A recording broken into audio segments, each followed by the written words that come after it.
लालबागच्या राजाचा बाहेर जे पद्धतीने ब्रँडिंग झालं, मला असं वाटतं बिझनेस हाऊसेस ज्या पद्धतीने मंडळांमध्ये घुसण्याचा प्रयत्न करतायत, तुमच्या माझ्यासाठी सर्व मराठी गणेशोत्सव मंडळांसाठी चिंतेचा विषय आहे. एवढी मोठी मोठी धार्मिक स्थळ आहेत, मी कुठल्या एका गोष्टीचं नाव घेत नाही, इथे नियोजन होतं ना, मग इथेच का दरवर्षी हेच आहे, घेतायत डोकं काय पडतायत हे काय का. पण तुम्ही कोण आहात? तुम्ही दोन पायाची माणसं आहात ना, की तुम्हाला लालबागच्या राजाने देवानी पाठवलाय? मित्रांनो, या लालबागच्या राजाच्या मंडळाविरुद्ध आता मनसेने देखील बोलायला सुरुवात केली आहे. बघा, दोन मुद्दे आहेत. एक तर अभ्यंकर साहेबांनी सांगितलं की लालबागच्या मंडळाने जी बॉडीगार्ड हे जे नेमलेले आहेत त्यांची दादागिरी, जो संबंध महाराष्ट्र ओरडतोय, देशभर ओरडतायत, लोक सांगतायत, लालबागच्या मंडळाने आता याचा विचार करावा की बाबा रे, बाकीचे पण या महाराष्ट्रामध्ये, या देशामध्ये हे जे मंदिरं आहेत तिकडे देखील गर्दी असते, सगळ्या गोष्टी होतात, पण त्या ठिकाणचं नियोजन आहे ते लोक ते चांगल्या पद्धतीने करतात, ते तुम्ही देखील केलं पाहिजे. आणि दुसरी महत्त्वाची गोष्ट, हे संदीप देशपांडे यांनी पण सांगितलं आहे की लालबागचा राजा हे मंडळ जे आहे ना, ह्यांच्या आतमध्ये आता मंडळामध्ये हे व्यापारी लोक घुसत आहेत आणि सगळी बॅनरबाजी करतायत. त्यात लोकमान्य टिळकांनी गणेशोत्सव आपला का सुरू केला होता, इवन त्या आमच्या कोळी बांधवांनी गणपती का सुरू केला तिकडे लालबागमध्ये, कारण त्यांची इच्छापूर्ती झाली, जसं मी तुम्हाला मागच्या व्हिडिओत सांगितलं, आणि मग कोळी बांधवांनी हा गणपती सुरू केला आहे. पण आता हा गणपती आपण पाहतोय कुठे चालला आहे, ह्या अंबानीच्या घरात चाललेला गणपती आहे. हा अंबानींनी जसं सांगतील तसं ह्या सगळ्या मंडळांनी केलेले हे कृत्य, आणि हे आपल्याला यावर्षी पाहायला मिळालं. ह्याच गोष्टीवर आता मोठमोठे लोक देखील बोलत आहेत, आणि हीच गोष्ट मंडळ पण आता सिरियसली घेणं गरजेचं आहे. जे भक्ती करतात तेच लोक तिकडे येतात, आणि ज्यांच्या मनात भक्ती नसते, ज्यांना फक्त एक दर्शन, तो सेलिब्रिटीचा गणपती झालाय म्हणून तिकडे फक्त लालबागलाच जायचं आहे, बाकी दुसऱ्या कुठल्याच गणपतीला जायचं नसतं. त्यांच्या डोक्यात लालबागचाच राजा का असतो, कारण तो फेमस गणपती आहे. ह्यांच्यामध्ये भक्ती नसते, हे जे सेलिब्रिटी जातात त्यांच्यामध्ये, आणि त्यांना तुम्ही जवळ पायाच्या लालबागच्या राजाच्या दर्शन देता. पण जे भक्तिभावाने, जे मनापासून जातात, त्यांना रांगेत 15-15 तास, 13-13 तास उभे करतात. कशासाठी? म्हणून जसं मी तुम्हाला सांगितलं, हे सगळे बॅनर जे लावलेले असतात ते बॅनर बघायचे असतात आम्हाला, की बाबा रे कुठली ॲड लागली आहे. हा, कारण आपण उभा राहून काय चर्चा करणार? 13-13 तास, 15-15 तास उभा राहून आपण जास्तीत जास्त मोबाईलवर किती वेळ बघणार? आपल्या मोबाईलची चार्जिंग उतरून जाणार, त्याच्यानंतर मग आपण चर्चा त्या बॅनरवरच करणार. ह्या सगळ्या गोष्टी, ही सगळी मार्केटिंग आहे मित्रांनो. मंडळामध्ये जी घुसवली गेलेलं मार्केटिंग, हे जे बॅनर्स, ह्या ज्या मंडळामध्ये आता ज्या ॲड घुसवल्या जात आहेत, तो म्हणजे गणपती उत्सव हा साजरा ह्यासाठी केला मुळात टिळकांनी, की सर्वांनी एकत्र यावं, समाजासाठी एकत्रित लढावं यासाठी म्हणून. पण आता ह्या उत्सवामधून कंपनीची ब्रँडिंग कशी होईल हे आता पाहिलं जातं आहे. ही कंपनी आम्हाला जास्त पैसे येतात तर आम्ही ह्यांचा बॅनर लावू, ही कंपनी आम्हाला जास्त पैसे येतात आम्ही ह्याचा बॅनर लावू. आमच्या मंडळाची मूर्ती मोठी नाही, मग त्याची आहे मोठी ना, मग आपण पण अजून 2 फूट मोठी करायची. ही स्पर्धा आता सध्या मंडळामध्ये सुरू आहे. हे लालबागच्या राजाचंच मी तुम्हाला सांगत नाही, बाकी इतर मंडळांचं पण सांगतोय. जसं कालच्या व्हिडिओमध्ये मी तुम्हाला सांगितलं की मंडळाचे काही लोकांची अवकात नसते गणपती बसवण्याची, आणि ते पूर्ण गणपती 10 दिवस खर्च करतात, बँजो वाजवतात, सगळ्या गोष्टी करतात, आणि शेवटच्या दिवशी विसर्जन त्या वाळूत करतात. तिकडे आत गणपती त्या आपल्या समुद्रामध्ये सोडत पण नाहीत, बाहेर सोडतात आणि निघून जातात. त्यांची श्रद्धा तरी कशी अशी? गणपती बाप्पावर तुम्ही प्रेम करता आणि तुम्ही गणपती बाप्पा तिकडेच टाकता. तुम्ही परत कधीतरी या आणि बघा तुमचा गणपती बाप्पा तिकडे काय आहे, कुठल्या स्वरूपात आहे, काय परिस्थितीमध्ये बसलाय तिकडे.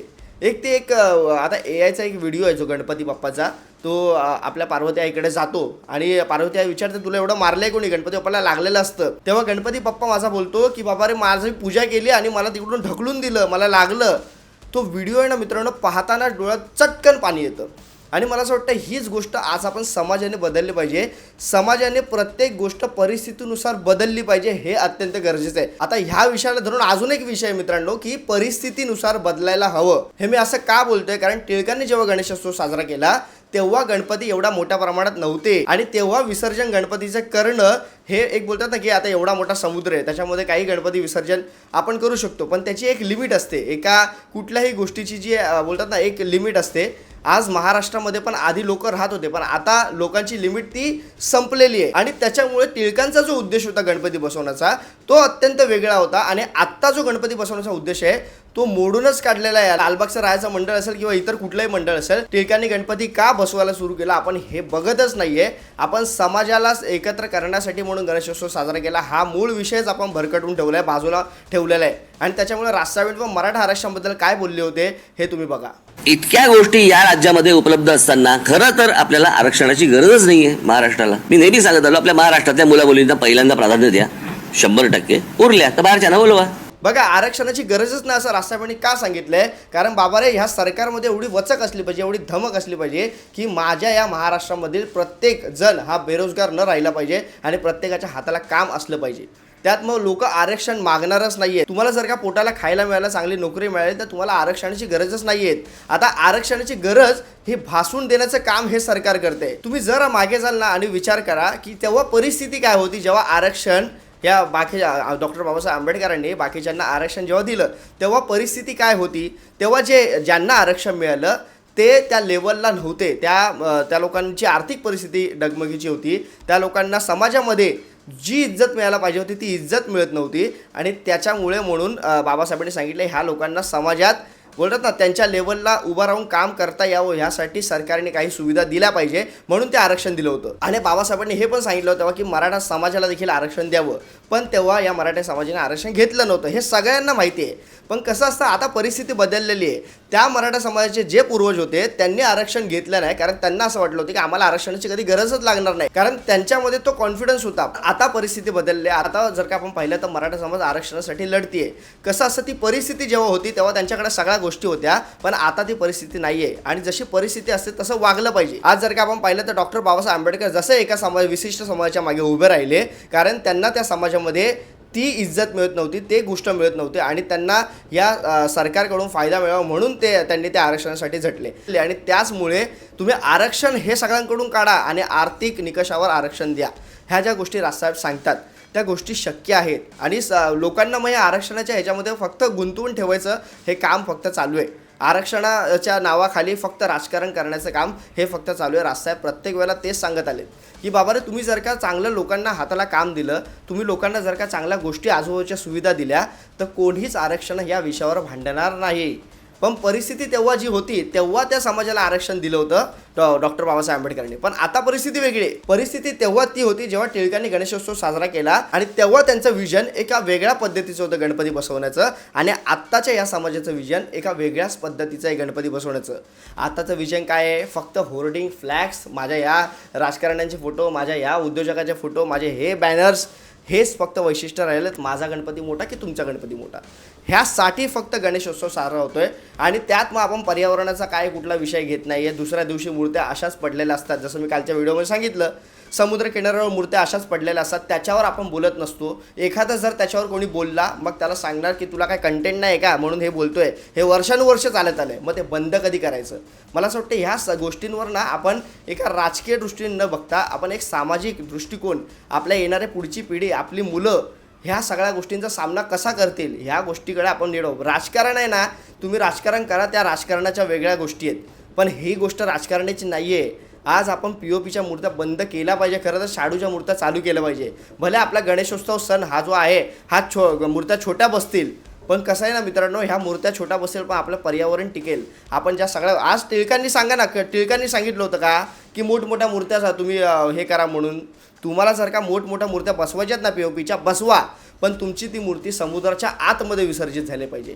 तुम्ही मोठमोठ्या मूर्त्या बसवणार, तुमचा बजेट नसतो काय नाही, आणि तुम्ही समुद्र किनाऱ्यावर मूर्ती सोडणार असाल मग तुमचा निषेध आहे. तुम्हाला मोठी POPचीच जर का मूर्ती बसवायची असेल तर तुम्हाला जर का तुमचे बजेट असतील की समुद्राच्या आत आम्ही मूर्ती विसर्जित करू शकतो तर बसवा. तुम्ही लोकांना त्रास होईल अशा गोष्टी करून गणपती बसवू नका. एवढंच मला तुम्हाला आजच्या व्हिडिओमध्ये सांगायचं. आणि या लालबागच्या मंडळासाठी 2च प्रश्न उपस्थित होत आहेत जे मनसे नेते यांनी पण सांगितले आज की बाबा रे तुमची सिक्युरिटी आणि दुसरी गोष्ट म्हणजे मंडळामध्ये जे घुसवलेले हे उद्योजक आहेत ना त्या गोष्टी, हे याने काय होतंय ना आपल्या संस्कृतीमध्ये घाला पडण्याचं काम होतं आहे. आपली संस्कृती आपण का गणेशोत्सव साजरा केला आहे, का सुरू केला आहे, किंवा कोणी गणेशोत्सव सुरू केला आहे आणि त्याला आपण किती मान देतोय, सामान्यांना किती मान देतोय, VIP ला किती मान देतोय, ह्या गोष्टी आपल्याला आता कळून येत आहेत. लोकांना कळत आहेत त्या गोष्टी, पण त्याच्यामध्ये आपल्याला पुढे जायचं नसतं. आपण बोलतो फक्त ह्या गोष्टी नाही झाल्या पाहिजे, पण आपण तरी काय आपल्या कामं आली आपण आपल्या कामात घुसतो, मग एखादी नवीन गोष्ट आली की आपण ती जुनी गोष्ट विसरून जातो. ही गोष्ट अशी घडता कामा नये मित्रांनो. हे मराठा आरक्षण असेल याच्यात पण आपल्याला खेळवलं जाते. सरकारच्या हातात सगळ्या गोष्टी आहेत, सरकार सगळ्या गोष्टी करू शकतं, सरकार प्रत्येकाच्या हाताला काम देऊ शकतं, पण यांचं कसं आहे ना, यांना करायचंच नाही. जर का सगळ्यांच्या हाताला कामं लागली तर मग मुद्दे कुठून काढणार, ह्या सगळ्या गोष्टी आहेत मित्रांनो. त्याच्यामुळे राजसाहेबांना आपण मला असं वाटतं एकदा संधी दिली पाहिजे. येणाऱ्या महानगरपालिकेच्या निवडणुकीत मला असं वाटतं सन्मान्य राजसाहेबांना आपण एकदा संधी दिली पाहिजे. आज तो नेता जो असा आहे राजसाहेब ठाकरे, ज्यांनी नाशिकमध्ये काम केलं आपण पाहिलं, पण त्यांना जे फसवणूक त्यांच्या आजपर्यंत करण्यात आली, मग त्यांचे जे लोक असतील किंवा मग त्यांचे काही जे असतात, आता राजकारण कसं राजसाहेबांना राजकारण करता येत नाही. त्यांनी जर का राजकारण केलं तर बाबा रे एकनाथ शिंदेसारखे जर का मुख्यमंत्री होऊ शकतात, तर मग आमचे राजसाहेब का नाही मुख्यमंत्री होऊ शकत. मला असं वाटतं राजसाहेबांनी कधी तो त्या लेवलचा राजकारणाचा विचार केला नाही. आणि राजकारण जर का राजसाहेबांनी केलं ना तर CM ही छोटी गोष्ट आहे राजसाहेबांसाठी. त्याच्यामुळे हा माणूस साफ दिलाचा आहे, साफ मनाचा आहे. महाराष्ट्राचं एक जे हित पाहतोय आपण, मला असं वाटतं मराठी माणसांनी एकत्रित येऊन त्यांना पाठिंबा दिला पाहिजे. एकदा संधी आपण या सगळ्यांना दिली, एकदा राजसाहेबांना दिली तर काय हरकत आहे, या विचाराचा मी आहे. मला असं वाटतं एकदा संधी राजसाहेबांना देऊन पाहूया. तुर्तास सांगतो मित्रांनो, तुम्हाला माझे विचार पटत असतील तर मला कमेंटमध्ये नक्की सांगा. जय हिंद, जय महाराष्ट्र.